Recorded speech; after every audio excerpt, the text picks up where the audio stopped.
dust.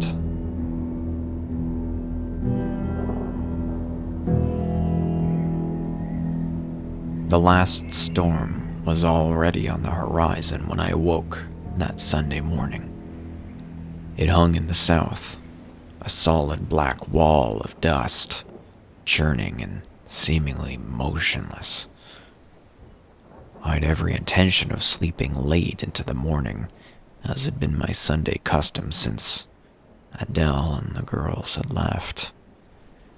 But the distant rumbling and crackle of lightning drug me from bed just after sunrise. I shuffled drowsily around the farm in the early morning, lashing the doors of the barn, rounding up the 2 stubborn hogs and shuttering the windows. But soon I found myself rooted in place, captivated by the writhing shape in the sky. It stretched impossibly wide across the open sky, rolling across the border from Nebraska. The air had a dry, electric chill, and already the sickly yellow wheat swayed in anticipation. I was in a trance, eyes locked on the distance, when I saw a small light dust plume to the west, picked out in stark contrast with the black beyond. The horse and rider at the base of the little dust devil approached the farm at a sharp trot, and my dust-bleary eyes registered the silhouette.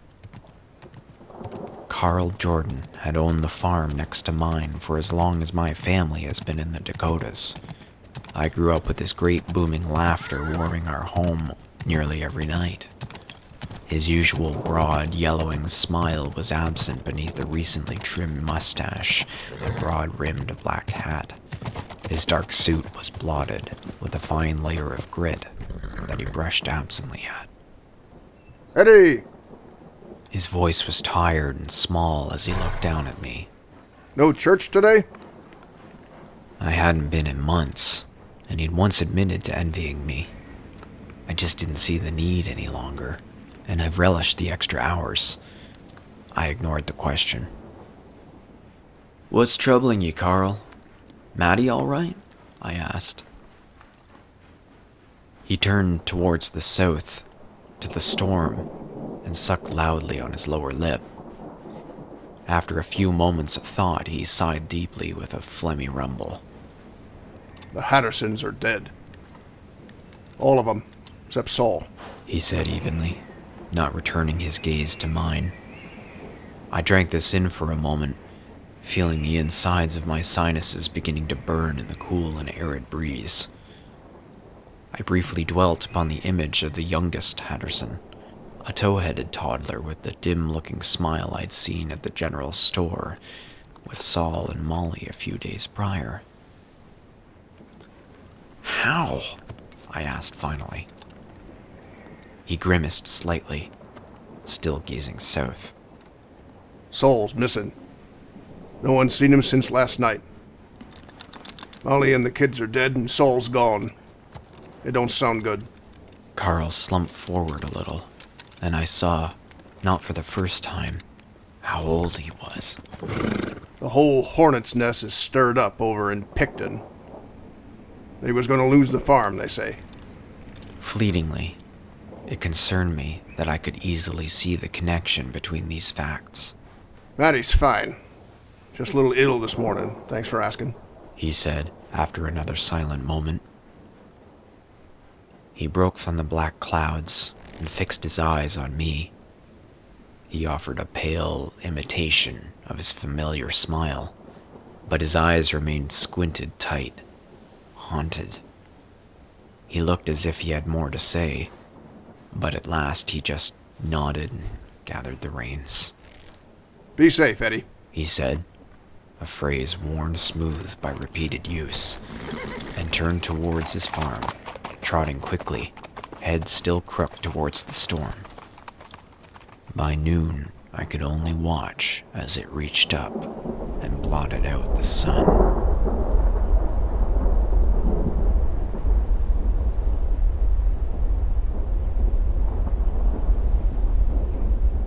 The dust storm enveloped us, obscuring the sky like the hands of God. I did my best to ration the allotment of bourbon I'd poured off that morning, watching the black winds scour the earth through a broken shutter slat. During the storms of the years before, pale and weak compared to this tempest, Adele would huddle with the girls to read scripture, inevitably ending with the revelations in hushed, reverent tones. I tried not to scowl at her fear and awe before, but now I could feel a little tremor of doubt in me as I looked out at the sackcloth sky. When the sky darkened a few shades at nightfall, I prepared a small meal of bread and fried eggs and drained the rest of the bourbon. Later, I laid in the unmade bed with the world spinning and the sky howling outside, and tried not to think. The storm raged stronger than ever the next morning, the sun winking through the maelstrom, a fat circle of hazy orange like a fading coal. Late in the day, it showed no sign of abating, and I resigned to leave the house, if only to feed the animals. I tied my goggles to my head and a damp bandana around my mouth, but I still gasped at the ragged burn of the dust when I stepped outside into the storm. The lining of my throat seemed to crack and bleed within moments. I could barely see the barn, but I set out instinctually towards it. A tall hillock of fine black dust was pressed into the side, and it took me a few kicks to clear the door. The dust had seeped in everywhere, and the hogs and cows were covered in a layer of grime. They stood still in their pens, eyes red and glassy, shuddering and jerking with each loud creak from the roof beams. They ignored the food. There was a twisting coil of anxiety in my chest when Carl arrived, leading the terrified horse behind him. His beard was matted with dust, and he had to sweep the lenses of his goggles clean at my doorstep. But instead of entering, he only waved me out to join him. "You need to come with me," he shouted over the storm. The dust between his teeth had formed a thin black mud that flecked at the corners of his mouth. It was his tone, flat and even, that terrified me. I didn't argue, but pulled on goggles and offered him a second bandana. I followed close behind him, one hand on the horse's haunch. Carl picked his way down the path, navigating by some uncanny memory of the curves in the little road. We walked cautiously and deliberately west for the better part of half a mile, past Carl's own farm, towards the leaning shape of the Collins farm. A throbbing dread began to stir in my breast as we approached. The door was thrown wide open, and off one of its hinges, swinging violently in the wind.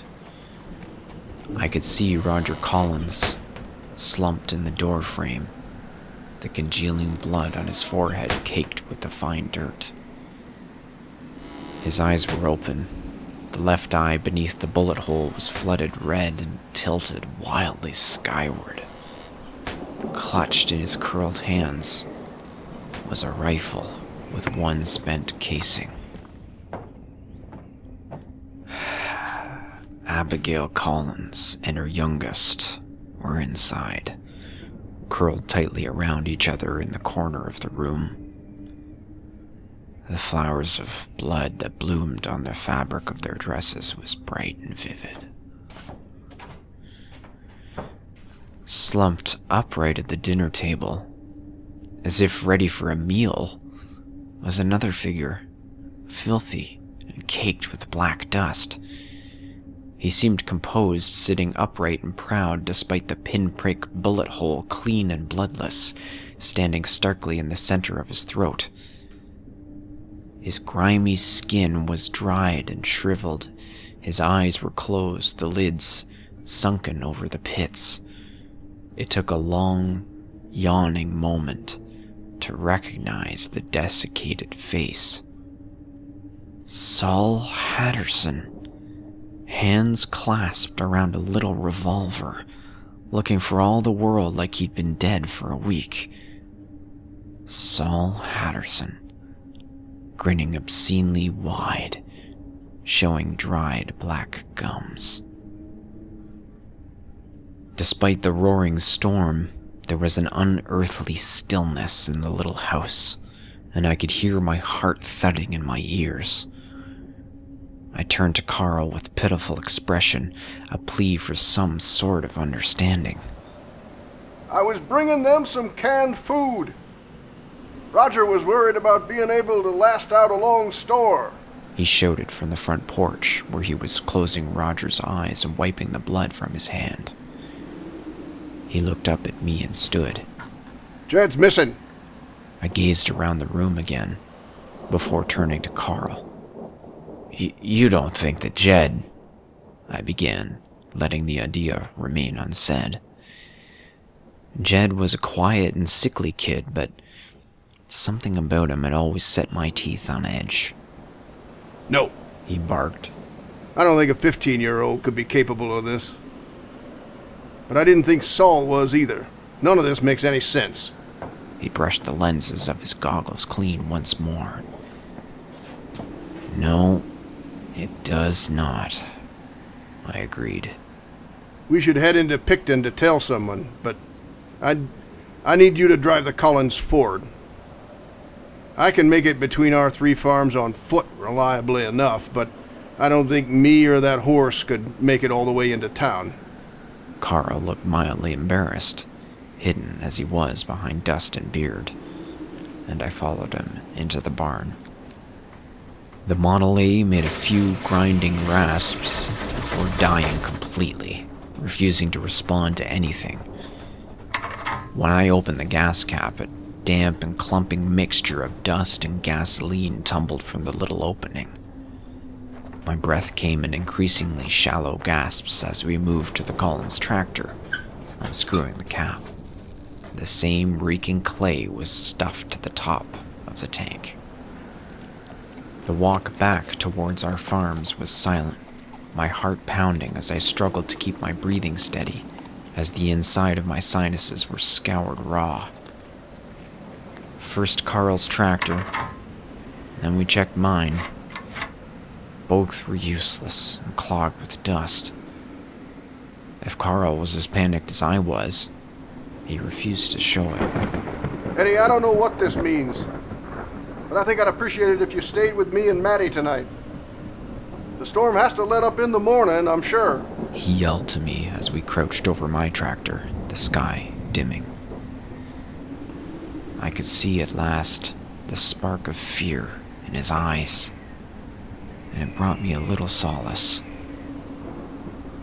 Carl went ahead, panicky with thoughts of Maddie sick in bed on her own, and I agreed to follow shortly. I entered my house to gather my shotgun and a tin of coffee. I don't believe I intended to start drinking, but the bloody and crooked eye was shining wetly in my memory, and I drew from the bourbon a few soothing pulls. I recall being tired and weary from the day's grim business, but I don't remember lying down on the cool wood of the floor. When I woke, gripping the gun and an empty bottle, the sky was lighter, but the whirling black clouds still surrounded the world on all sides. Tuesday, I thought through a fog of pain. Or was it Wednesday? I groggily allowed the shame to flood in when I realized I'd left Carl and Maddie waiting all night. After finding all the water drained the night before, I dressed for the storm and headed out to the well. The pump handle strained against me as I pressed downward, bringing up the first sounds of water. What came out of the pump was black and viscous, a thin black paste. I dropped the tin bucket in disgust, feeling yesterday's dread igniting the alcohol ache, and I turned quickly towards Carl's farm. On the road, with my destination not yet visible, I turned to see behind me. There wasn't even the faint outline of my barn.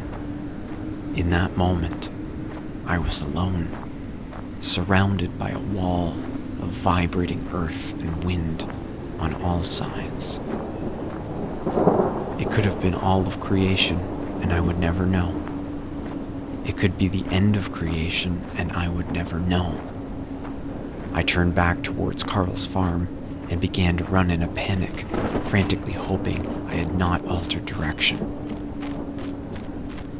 As the small, unpainted house came into view, I saw Carl's horse, lying motionless on the ground, still tied to the railing on the porch. A small dune of black dust had formed against one side. The door was wide open, slamming into the wall with a sharp crack at each breath from the storm.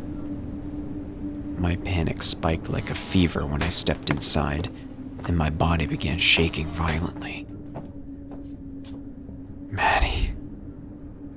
Maddie lay spilled from her bed, trailing sheets and a shredded fragment of her nightgown. Her head was twisted, the neck bruised and bent, and bulging glassy eyes seemed to stare directly at me. Her tongue was thick and black between her teeth. Seated on the bed above her, spindly legs dangling over the edge, was the dried and leathery corpse of Jed Collins, the missing boy. His eye sockets gaped empty and black as he silently grinned out at the world. Carl was nowhere to be found. I backed out quietly from the house, at last truly toning out the chaotic roar of the storm. My mind spun, trying to make sense of the utter madness, and it stoked the fires inside me. Panting, desperate dread flooding my limbs until I found myself propelled blind, running through the storm toward my home. I continued past the hulking silhouette of my barn, legs flooding with fire as I sucked in great lungfuls of choking dust. I thought nothing of destination. I only wanted to get as far away from the storm as possible, far from the empty charnel houses of my neighbors and from the empty eyes and wicked grins. I made it as far as the thin fork of the Missouri that carves the edge of my land. I saw, through the wall of shifting haze, the black outline of the river from a distance. When I approached, legs slowing and lungs burning, I saw the river more clearly, wide and unearthly still. The water was black and thick, and in mute disbelief, I watched it flow, slowly like molasses under a dark and churning sky. And then I began to understand.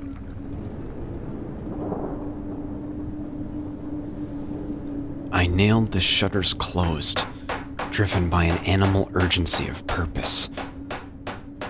The door I braced with Adele's heirloom cabinet, allowing it to crack and splinter on its side as I stacked a steamer chest on top.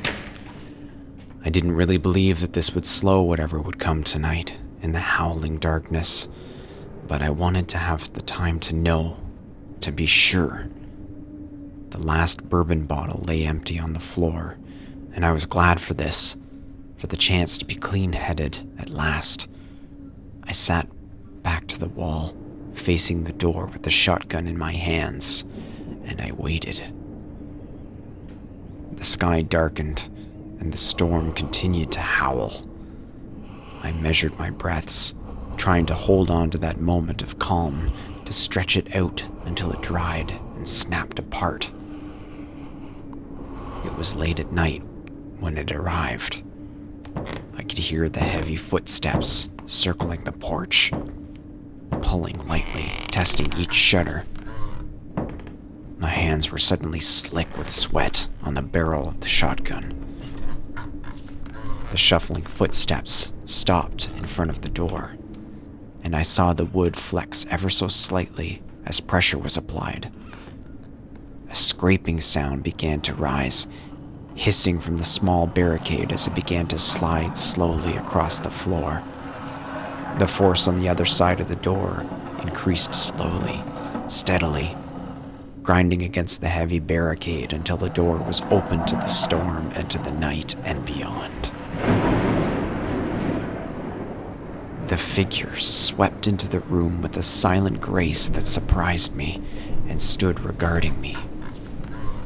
Carl's skin seemed to crackle and go taut like paper as he moved, and in the hollow of his empty eyes were tiny, twisting clouds of dust, blue ribbons of electricity arcing across the sockets.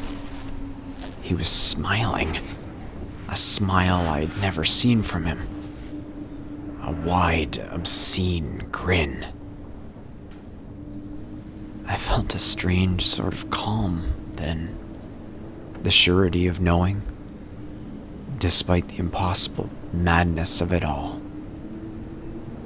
I raised the shotgun.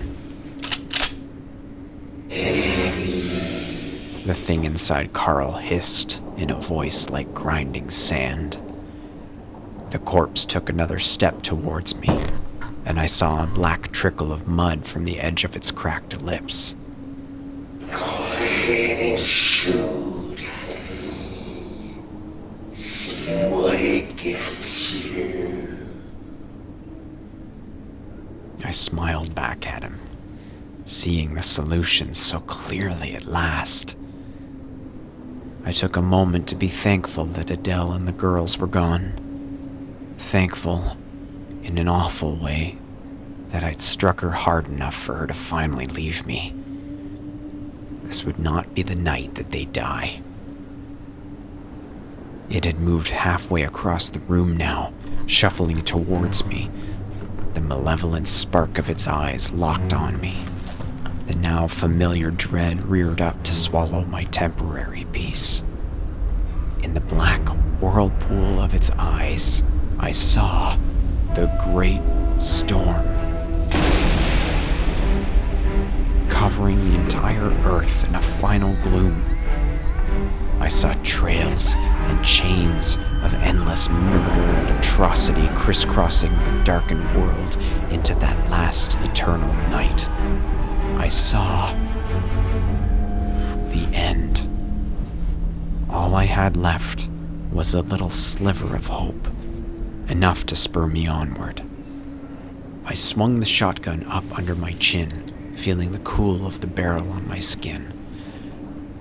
The thing inside Carl jerked to a halt and ceased to smile, and I knew I gambled right this time.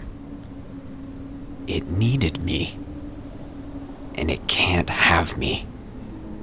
I made sure I was smiling, drinking in the thing's rage and frustration. The thing roared, and with a leap, burst from Carl's body, his drying muscles snapping and shredding into long, fraying fibers as it shed him like a coat, thudding to the floor behind. It was a swirling cloud, a flurry of dust, coursing with lightning and pure elemental hatred that I saw then, surging towards me faster than I would have believed possible. Thin tendrils coiled and tightened and wound their way through air, twisting towards my mouth and nose. I could feel them caress the raw passages of my lungs, hot, twisting, and unmistakably, horribly alive as they slid into me. I pulled the trigger.